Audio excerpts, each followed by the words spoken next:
Bonsoir, bonsoir, c'est RD Congo Basango Télévision Bande Congo. Comme toujours avant de commencer notre émission, nous disons merci à Dieu, nous disons merci à nos chers abonnés et téléspectateurs qui nous suivent partout dans le monde et en RDC. Bande Konanga, soyez les bienvenus. À la une, Boyoka Bande Konanga. RDC bakomi kosala babati électrique bango moko bokoyoka bandeko ndenge nini babongisi investissement na ndenge nini makambo ezotambola bandeko nanga tozala connecté tokodéveloppe ensemble. Deuxième point bandeko nanga sit in bandeko na ngai ya fayulu botala bandeko ndenge makambo elekaki parce que eza somo na ndenge ya mokete arrestation bandeko na palais du peuple ezalaki mobulu. Alors tokomona baimage awana ede Congo Basango ona tomonaki te. Alors tokodéveloppe ensemble. Troisième point bandeko nanga, le PPRD de Kabila dénonce les arrestations arbitraires de ces cadres. Baloyi bakobokanga bakadre na bango. Alors bazo comprendre ce qui se passe mosu baza na ane. Alors bandeko nanga tozala connecté parce que PPRD sort de son silence baekolo. Alors tokodéveloppe ensemble. Alors chers téléspectateurs, boyoka les Congolais dans la production de batteries électriques. Boyebsa bandeko ete émission ya RD Congo chaîne na Sika et bandi tozala ensemble po toyoka ba révélation ya mboka ndeni makambo ezo changer na mboka ndeni ni Faci azo changer mboka ndenge nini économie ezo marché. Alors awande vraiment solo.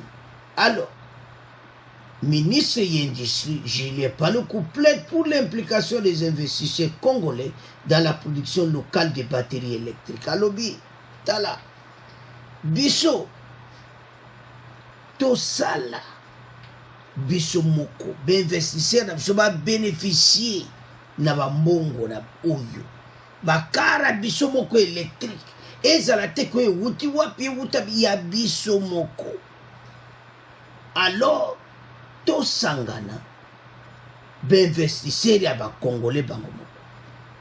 Alors na gouvernement ensemble to travailler pour l'intérêt ya mboka au lieu que ba chinois baya badesu ba batterie électrique baba no biso moko pe to banda koteka yango.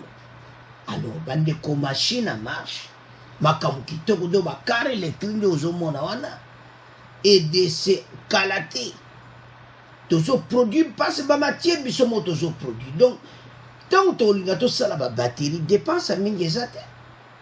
Alors gouvernement a lobby d'investisseurs ba congolais ba kota makambo.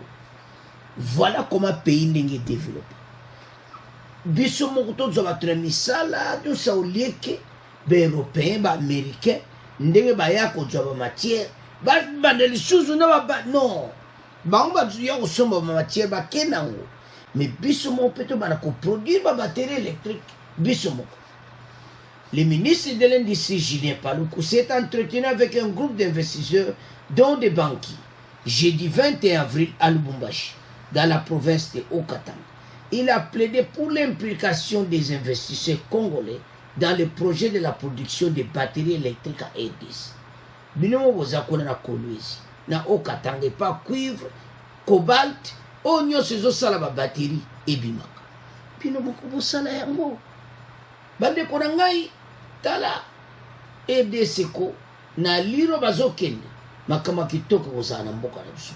Peto ko sibela to mona vraiment que au EDC. Voilà. Faci bazoya na ba idée moko bien. Ya to esa bandeko. Tala. Il y a trop de faux discours. O nyonso ezoloba mawana bandeko nanga eza mawa. Pour le ministre de l'Industrie, depuis 60 ans, l'exportation des minéraux à l'état brut n'a rien apporté au pays. Il est donc temps que ces minéraux soient transformés localement pour leur donner une valeur ajoutée, a-t-il estimé.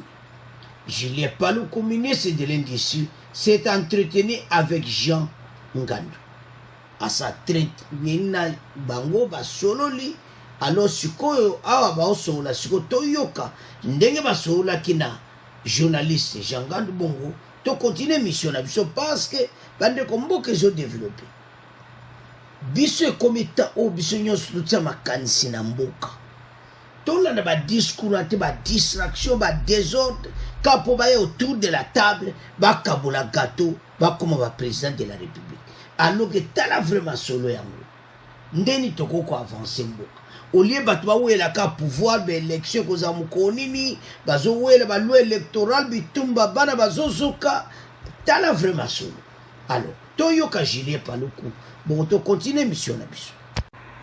Monsieur le ministre, bonjour. Bonjour. Mais pourquoi associer les investisseurs à ce projet de la fabrication de bateaux? Comme le président de la République l'a si bien indiqué dans ses différents discours et les instructions qu'il nous a données, transmises par le Premier ministre, c'est que le secteur des batteries va mobiliser suffisamment de moyens financiers, en termes de milliards de dollars. J'ai allé dire lorsque je parlais de ce projet il y a quelques mois, que c'est un projet qui se chiffre autour de 8 à 10 000 milliards de dollars, d'ici 2030-2040. Et donc pour le président, il ne faudrait pas que seuls les étrangers viennent investir dans ces projets et commencer à gagner des dividendes seuls. Voilà pourquoi nous nous retrouvons à Lubumbashi ici pour mobiliser 3 types d'acteurs. Le premier acteur, c'est le gouvernement lui-même qui doit comprendre qu'il peut investir dans des projets de batteries électriques. Le deuxième acteur, c'est le secteur bancaire. Parce que lorsque nous avons suivi la présentation d'un délégué des banquiers, eh bien, les actifs en banque se chiffrent aujourd'hui à 14 milliards de dollars contre 10 milliards il y a une année. Ce qui est une progression des actifs bancaires de 40% en une année. Et donc cela démontre que nous avons des actifs qui peuvent nous permettre de financer le développement de la République. Le troisième acteur, ce sont les acteurs institutionnels. Vous voyez les institutions comme la SONAS, comme la CNSS, comme les FPI, comme les FONER. Ils ont des moyens qui naturellement sont thésaurisés. Et donc dans la stratégie du montage du véhicule financier qui va aider au financement du secteur des batteries électriques, nous voulons mobiliser également ces secteurs institutionnels qui sont la SONAS, les FONER, les FPI, la CNSS, au lieu de thésauriser leur argent dans des banques, qu'ils utilisent cet argent pour financer ces grands projets, pour que dans les 5-10 prochaines années, en retour, ils puissent avoir des dividendes qui permettent de gagner en termes d'investissement sur ce qu'ils détiennent comme épargne. Donc voilà l'ingénierie financière que le gouvernement est venu monter ici à Lubumbashi pour rassurer le peuple congolais que le président de la République est déterminé à transformer les ressources naturelles, à ne plus accepter que nos produits soient exportés à leur état brut parce que nous ne gagnons rien depuis 60 ans. Voilà la raison de ces montages financiers que nous faisons à Lubumbashi en mettant en place les idées autour du véhicule financier qui doit financer le secteur des batteries électriques. À court terme, les différents investisseurs, qu'est-ce qu'ils vont gagner? Quand on planifie le développement, on le fait à court, moyen et long terme. À court terme, c'est d'abord de permettre que ces véhicules financiers puissent exister à l'instar du barrage La Renaissance en Éthiopie. Lorsqu'on était en train de monter ce barrage de Renaissance, les gens n'y croyaient pas. Mais quand ça prend forme aujourd'hui, les gens comprennent que pour planifier le développement, il faut commencer à prendre des risques. Donc à court terme, c'est que tout le secteur financier doit se mobiliser pour rentabiliser les ressources et nous permettre que d'ici 5-10 ans, chacun tire des dividendes et que les dividendes qui seront issus de l'investissement d'aujourd'hui soient réinvestis dans d'autres secteurs et ainsi continuer à créer des millionnaires congolais. Enfin, vous avez besoin de combien d'argent pour commencer? L'étude de Bloomberg, qui a été présentée en novembre 2021, a démontré que pour monter une usine de traitement des minéraux en vue de la fabrication des précurseurs de batteries électriques, cette étude a démontré qu'il nous faut 39 millions de dollars quand on est en RDC, 117 millions de dollars quand on est aux États-Unis, 112 millions de dollars quand on est en Pologne en Europe, et 65 millions de dollars, 112 quand on est en Chine, et 65 quand on est en Europe en Pologne. Et donc la RDC a été prise comme un pays compétitif en matière de fabrication de batteries électriques. Mais lorsque nous voulons monter une usine de grande échelle, de traitement de 100 000 tonnes, il nous faut 300 millions de dollars. Donc, si nous voulons monter une usine de traitement de 100 000 tonnes en RDC, il nous faut 300 millions de dollars. Et nous avons le secteur bancaire dont je viens de parler tout à l'heure, qui ont des actifs qui se chiffrent à 14 milliards de dollars, et que donc même au niveau interne, on peut mobiliser l'épargne locale et la réinvestir dans le secteur des batteries électriques et ne pas encore suffisamment de problèmes. Mais comme nous avons besoin aussi de l'expertise extérieure, nous avons besoin des investisseurs internationaux qui viennent s'associer à ceux de la RDC pour qu'ensemble nous puissions cheminer vers l'émergence du pays tel que le chef de l'État l'a toujours voulu. Ça commence quand? Ça commence ici et maintenant. Merci beaucoup. Merci. Alors, bande konanga tolandi. Azaki clair. Alors, ba banki ba bomba ba mbongo na maona ba bank ba misa ba mbongo ba ya to sala musala oyo. Mboka e avancé. Bozomona makambo ekende kitoko. Parce que batterie bandeko ezotekama na ndenge ya mokiti. Bakar électrique en Europe ezotekama plus cher que bakar ya essence na mazout. Donc soko otali ozomona ke oui mboka oyo ezokende na niveau mosusu. Il est donc temps que ces minéraux soient transformés localement pour leur donner une valeur ajoutée, a-t-il estimé Julien Paris. Alors, depuis 60 ans, l'exploitation des minéraux à l'état brut, donc depuis 60 ans, ba minéraux nyonso, ba paya, ba zoya kozwa, botala bino moko bandeko. Ezo sala soni, comment biso moko, au lieu de bénéficier nango, mais ba paya ba, bazoya, bazoyiba, bazokena. Alors, bandeko, comme état oyo, biso moko to produit. Ba batterie électrique, yeba bo comprendre que biso moko tozana cobalt. Ozomona teke masolo esili. Tozana cobalt. Bako bimisa ba matière première, biso moko, ba timola kolwezi na okatanga. Donc, et c'est tout. Donc, ozomona que dépense mingi ezati. Au lieu que totaela kaka batoyo, biso moko totelema. Bandeko, ekomi tato la muka. EDC eza mboka moko eza na ba matière première akosakana nguti. Alors, soki tokotala ba matière première tozana ngo, mais tokobondela bato lisusu te, biso moko to produire ba batterie électrique. To bana koteka yango. Alors, aya ko convaincre bango. Masolo zoki kitoko ba obimisa ba mbongo, gouvernement pe akoti masolo. La batterie électrique est déjà comme un grand producteur parce que bisomoto bimisa cobalt, bisomoto bimisa cuivre, bisomoto bimisa kaba minéraux wana. Bongo poto sela ngosiko ba batterie électrique. Vous avez tekeza idemo facile. Yango Julien Paluku ayena ngo kokutana na bango et voilà bisoto bana kopolo le ba mbongo na minobo ya kotia ba investisseur. Il y a des Congolais, si comme on communiste, des batteries électriques produites à EDC. Ozo kana joie, nous autres zoningana ne sengo kembo que zo change. C'est comme ça que le pays change. Bandeko tala, ba pays européen va bénéficier de ba minéraux na biso mingi. Ba ide gouvernement ba yenango photo soutenir kabango. Eza ba vrai boule. Que biso moko to bimisi ba matière ba cobalt ba nini biso moko to sali ba batterie parce que ba matière eza biso moko d'autres côté kango moins cher parce que biso soma ba matière première te. Alors ben investisseur ba okota masolo musala ko avancer kalate boko yoka ba misala partout na RDC parce que batterie électrique ezo uta RDC zo kelero. Alors bande konangai tala mboka ndenge zo changer. Lettre comme dans 10 ans, bah comme à la kaka EDC. Peut-être vous connaissez, peut-être vous ne connaissez pas. Bah batterie électrique, tant que car électrique dans le monde, et je vous et bah cuivre na cobalt na biso. Alors, bande konanga to komo tika ngona bino pour ma kambozo changer na mboka. Alors, to komo kenena deuxième point. Alors, bande konanga deuxième point to lo ba c'est site ici. Si la loi électorale à l'Assemblée nationale, ba télémeli bande assemblée, bande ko ba tielo yenge ba tie des ordres au sakarati, alors police ayo bengana ba. Bande ko makambo oyo eza ba dossier moko il fallait bailler banene à kobongisa yango. Ces jeunes baza manipulé l'explication parce que makambo nanu bazo débattre.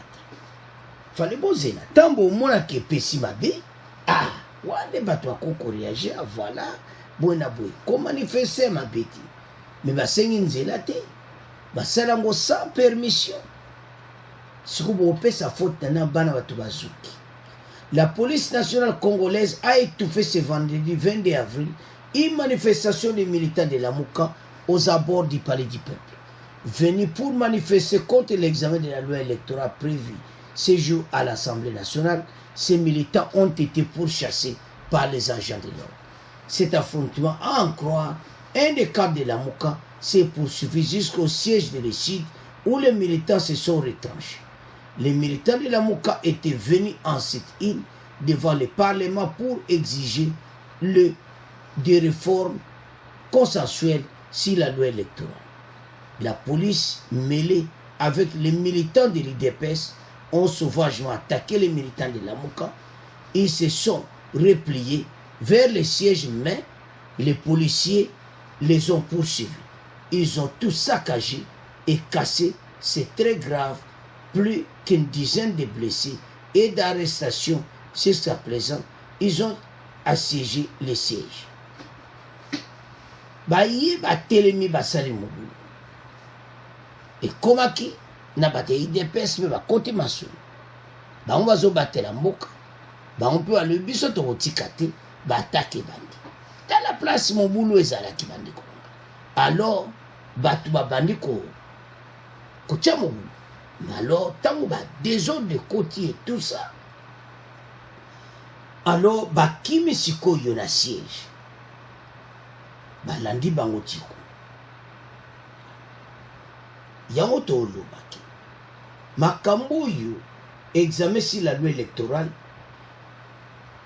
Martin Fayulu il fallait bamema ngo na ndenge mosusu, c'est-à-dire situation aboyi eza situation moko il faut batu bazeli nano kuna esili parce que ekwami kokende boye te parce que bato bakozalaka na droit ya kose manifester ke tosepeli nango te parce eza démocratie mais kosala sans autorisation eza mabe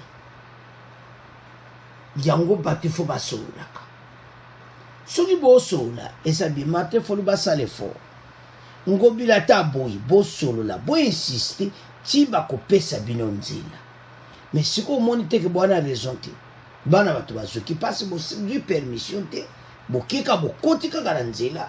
Allez, il faut une permission de la police ya gouverneur pour bosala marche.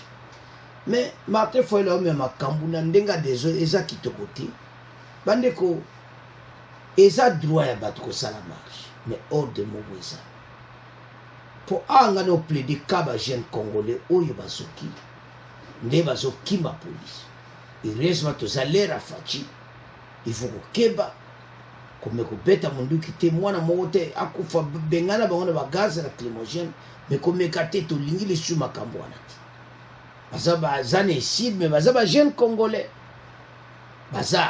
bazoyoka bamessage Fayulu apesa bango yango ozomona makambo oyo. Alors totalana nango ndenge elekaki bongo tokontinue.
Oni biso nyonso wana ndenge bazolanda bango. C'est difficile. La police mêlée avec les militants de l'IDPS ont sauvagement attaqué les militants de la Mouka. Donc, nabate IDPS ba koti bana wewa ba koti na masolo. Ozoma makabao. Bango pe alobi mekoma. Allez, t'as la désordre d'engeyaka. Ceux qui ba mema ki yango na désordre de mais bateau et pena bana wewa o na ba IDPS ba yate. Bande ko komi guerre entre bango. Na ici na IDPS. Police aye kopekisa. Balandi bango ti na siège. Problème tozawa, eza o comprendre la situation qui se passe. Parce que bandeko, mboka na biso po ekende bien. To mema makambo na ordre. Boko mona EDC ko jwa forme mususu nesengwa mboka koya. Parce que ceux qui te otiaka ba teso dans la mele wa kebo wa ke gauche. Donc tozo yeba jusque là ti. Ba jeune au pe ba kozala mal informé, ba kepe donc c'est comme ça. Côté IDPS pe ba yebo boulou le. Botala ndenge sukaki.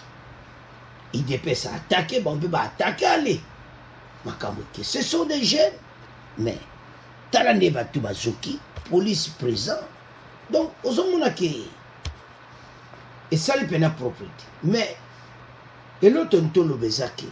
Tout ça la démocratie, bato ba beje ba manifester. Mais ezala kaka na ordre, joa permission, Fayulu Mozito, bo vande la ngobila no batala toza na besoin. C'est comme ça. Alors, kaka na pointe ntolo bako. Au monde bon ba sali marche. Pourquoi pas que ça la marche?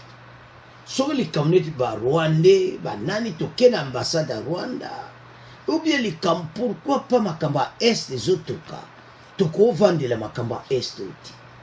Hein? Communauté intéressée, moi on a qui toujours se manifester pour la bande qu'on a ça Est. Hein? Mais où y a quelqu'un poste? Pas sur le talent, ils ont intérêt à Fayulu, na Mozito. Bazana BG bad ma président, monsieur ma premier ministre. Donc bazana intérêt na banque. Mais ça ben intérêt ba jeune. Alors que ben intérêt ba jeune ezali makambu est important est de côté kimia makambu ce ko avancer. Alors surtout tala biloko eza soni pe mawa pe pasi. Ndeni to ko avancer na mboka oyo. Les pays oyo biso nyonso bandeko na ngai to za la possibilité mboka échange. Mais na boité la désordre. Alors c'est à ce point tout ce point à Martin Fayulu ne ici mais belé bakangami bakangi bango ebele mawatro balandi bango tina siège ya lamuka na police pona mubulo basali na nde babuki babiloko. Alors tout ce qui a mon bino to komo kenena point suka. Alors bande konanga to komi na point ya suka. Le PPRD de Kabila dénonce les arrestations arbitraires de ces cadres. Bandeko bo tanga wana bo comprendre que eza be info moko kaya vrai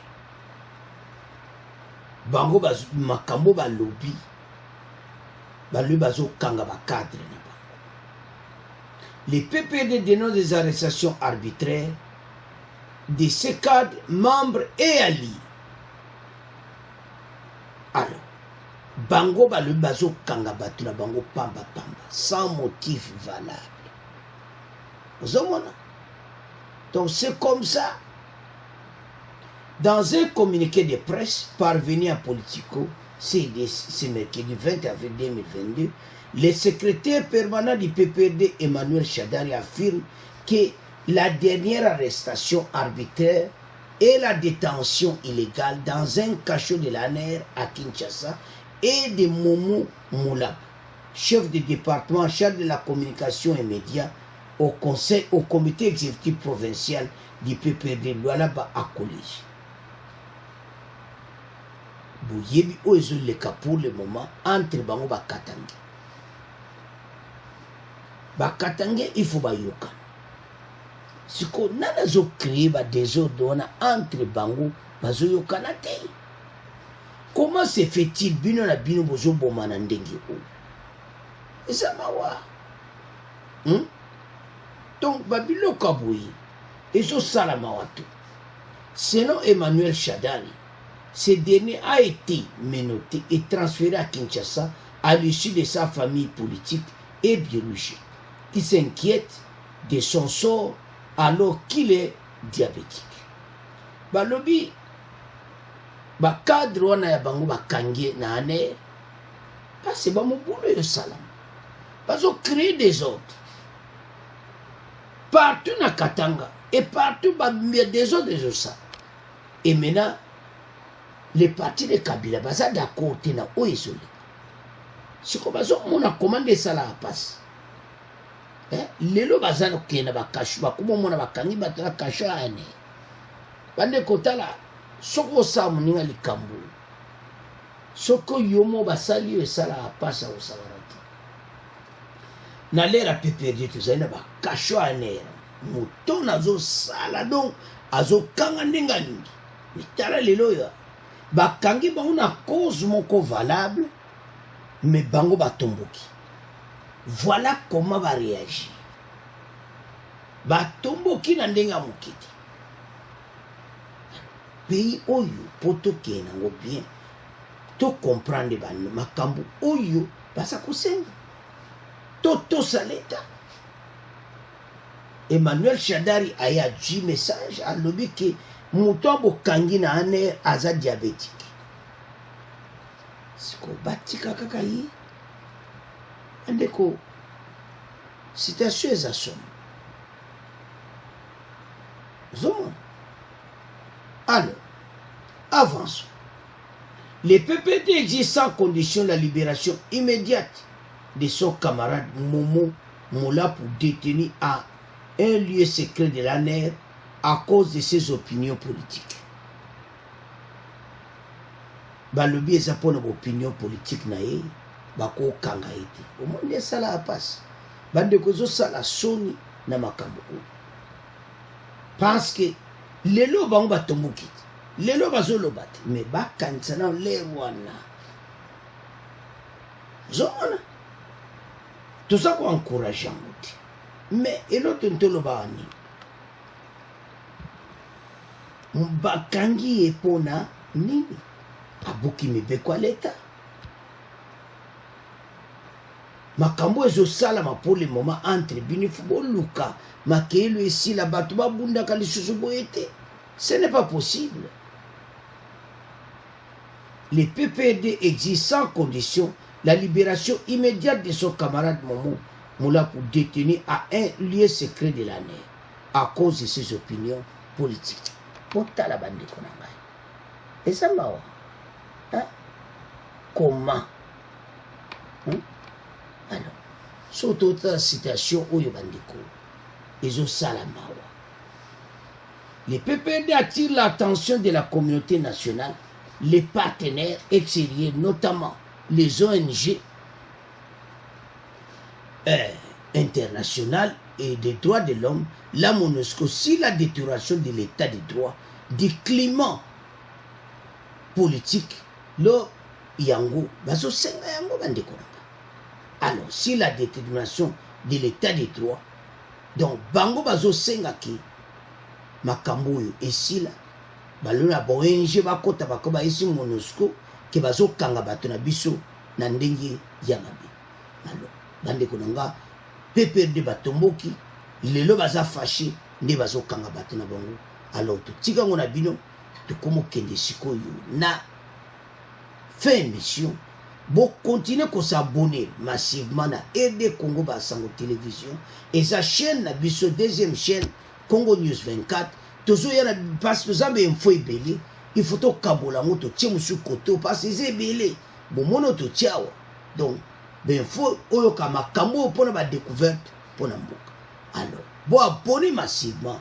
Au revoir, à la prochaine.